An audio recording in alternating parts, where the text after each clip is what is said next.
no plans at all. Evil man's always transcending.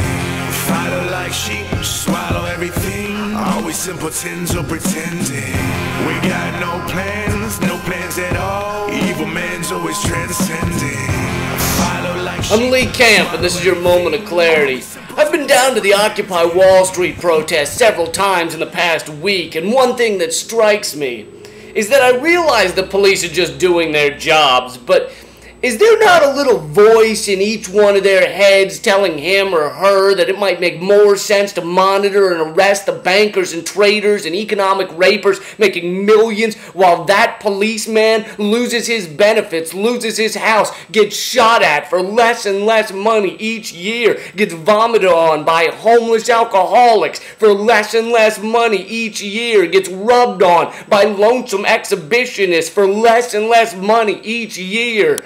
Instead, that policeman is beating down a 19-year-old with a feather in her hair and a henna tattoo because she had the nerve to draw in chalk on the sidewalk a message that said less money to create smart bombs and more money to create smart kids. As he's punching her in the head and screaming, "Put down the fuchsia chalk! Step away from the chalk!" while wrenching her arms behind her back, there's gotta be a little part of him, a little part, thinking, wow, I just pawned my grandma's wedding ring so that I could afford to put my kid in daycare, so my wife could work a second job, so we could afford for her father to get the proper care for his Alzheimer's. And it was necessary because Wall Street has sucked this nation dry. But here I am right now putting a chokehold on a teenager because she won't put down the fucking chalk.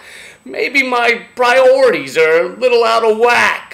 21% of NYPD officers are having trouble with their mortgage, and yet they've been told to arrest peaceful protesters because chalk or signs or speeches through bullhorns might disrupt the social order. But foreclosing on millions of families doesn't disrupt the social order. Sending every job overseas doesn't disrupt the social order. Taking money out of infrastructure and putting it in tax cuts for millionaires doesn't disrupt the social order. We've got collapsing flood levees and bridge buttresses. People are floating by on old mattresses. But those chalk messages, those might truly cause pandemonium. People just freaking out, running through the streets. Ah, chalk! There was chalk! Did you see the chalk? What do we do? Is there an antidote for the chalk? If only we could somehow trick corporate heads and bankers into drawing something in chalk on the sidewalk, or blocking an intersection, or chanting through a bullhorn, maybe then we could finally get them arrested. That's all it would take. Maybe if it's catchy enough, they would accidentally join in. You know, something like, "Go ahead and call us twats, we have credit default swaps." Maybe then the police would have a reason to arrest those dick rags rather than imprisoning the vegan kid using arts and crafts to try and save the dolphins.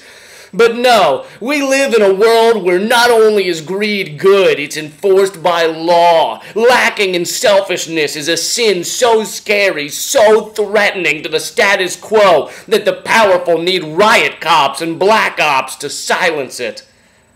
I'm Lee Camp, and that's your moment of clarity. Get more at leecamp.net. Also, on today's Moment of Clarity podcast episode, the Yes Men. I get to interview the Yes Men, which they're my heroes. And if you don't know who they are, you're fucking insane. The Yes Men are amazing. So check out that interview at leecamp.net or Moment of Clarity podcast on iTunes. Thanks.